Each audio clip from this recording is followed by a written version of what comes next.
Hello, everybody. Welcome to 1000 Road Trips. Really exciting show for you today.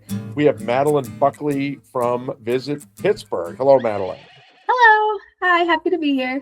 Oh, I'm so thrilled. So Madeleine is going to give us her top 5 must-hit spots in Pittsburgh. So if you are road tripping through Pittsburgh or making a trip to Pittsburgh, both of which I very much recommend, you're about to get some really great tips. So Madeleine, you ready to roll? Yes, I am.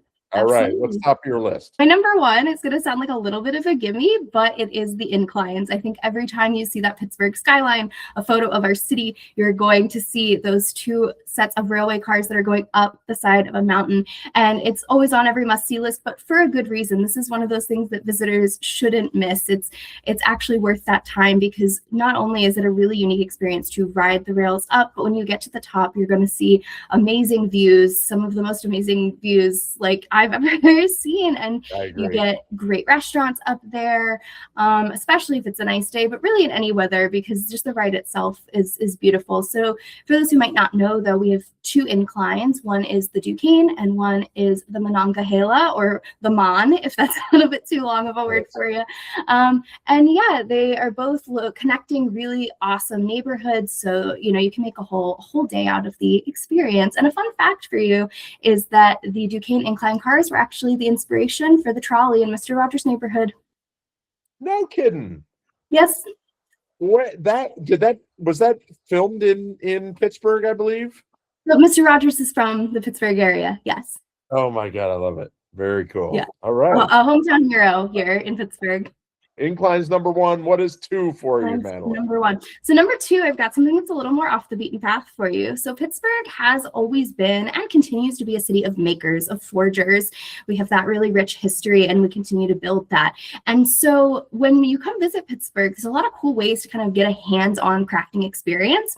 And what I'm going to give to you is the Rivers of Steel Graffiti Tour at the Cary Blast Furnaces. Really? I feel like this is kind of my insider recommendation for you. So you not only get to see and learn about the history of graffiti here in Pittsburgh, which is really a mural-based art. The city is full of absolutely beautiful street art. So you're going to get a sense of that history, but then also get a hands-on opportunity to create your own little masterpiece and really learn something cool. Yeah, so that's one that you maybe haven't heard of, but I highly recommend. That is really cool. And there folks, we'll put a link to the website in the comments and in the description of the video too. So for all this, that is really cool. Oh my God, I love it. All right, what's coming in at 3rd, Madeleine? So number 3, I'm going to give you food. So Pittsburgh is, of course, known for some of its classics. And if it's your first time in Pittsburgh, you cannot not go to Primanti Bros and try that classic sandwich with the French fries on it. It is worth the experience. One of the first things I did when I moved to Pittsburgh. But that being said, I think a lot of people don't realize that Pittsburgh has a really on-the-rise growing culinary scene with a lot of award-winning restaurants. We actually had 2 of our restaurants, which are the ones I'll officially give you as my number 3, Apteka and Lilith were James Beard semifinalists this year. Lilith has one of the best desserts I think I've ever had in my life. So really check out whatever cuisine you're into, Pittsburgh has it and it's excellent. So don't sleep on the Pittsburgh restaurant scene. Wow. Spell Apteka for me. Absolutely. Apteka. All right. Got it. And Lilith. Terrific. I have had Primanti's. I have certainly not had those. So love it. Have both. What's the Lilith dessert? What's the dessert? I had their baked Alaska when I was most recently there, and it was divine. Amazing. All right. Okay, and what's number 4 for you, Madeleine? All right. Number 4, so Pittsburgh, maybe not in our January weather, but for a significant majority of the year, Pittsburgh is an excellent place for people who love the outdoors, and all of that really kind of comes together at Point State Park. So that's at the very tip. It's what we call our Golden Triangle downtown, you know, that iconic place where all 3 of our rivers converge. And Point State Park has the starting point for the Gap Trail, which is iconic for bikers. There's also opportunities for walking in Point State Park, but you can also kayak there too. So you really kind of get all of those elements in one place with great city views at the same time and easy access to downtown. Wow, and right in the triangle. Yeah. Oh my God, that's so great. All right. And how about number 5? What's your 5th? All right. My number 5 is going to be the neighborhood I live in, actually, which is called Lawrenceville. So Pittsburgh, you might not know, is home to 90 unique neighborhoods, and each really has its own character, own things to do. And, you know, when you are a visitor to Pittsburgh, there's a lot of iconic things happening downtown, our strip district, that are so worth seeing.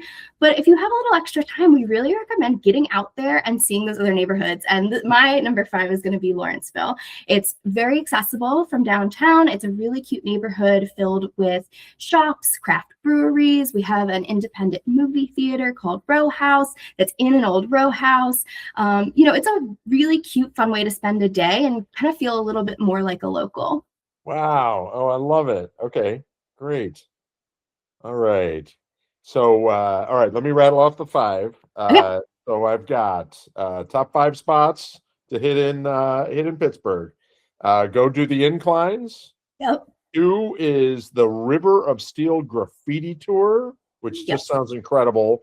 Yeah. 3 is explore the culinary scene, calling out in particular Apteka and Lilith, among others. Among many others. Yeah. 4th is explore the outdoors, in particular Point State Park with biking trails, kayaking available, really amazing place to see the city. And number 5 is go explore one of the many neighborhoods, but in particular Lawrenceville, and spend the day there. I love it. All right. And Madeleine, is there a couple that didn't quite make the list that you'd love to shout out? So there's so many other things to do in Pittsburgh, no matter what type of traveler you are, whether you're a sports enthusiast, we have so much for you. A family-friendly traveler, yes, great shirt. Family traveling, can't miss the National Aviary, the Children's Museum, the Science Center. If you're a foodie, my gosh, there's so much for you here. And I highly recommend visiting the Visit Pittsburgh website. We have itineraries, no matter what kind of travel you're interested in, whether you're here for a day or a week. We've got all the information you'll need so that you get all of those great spots that really interest you, because we have something for everybody. All right. Well, Madeleine, this is a terrific list. Everybody, if you're watching, get yourself to Pittsburgh, because it is an amazing place to visit. Either if you're passing through, do a quick hit and hit one of these spots, or spend a weekend, a long weekend in Pittsburgh. You will not regret it. So thank you so much, Madeleine. It's been thank you. And everybody, get on out there and hit the road. Thanks for watching.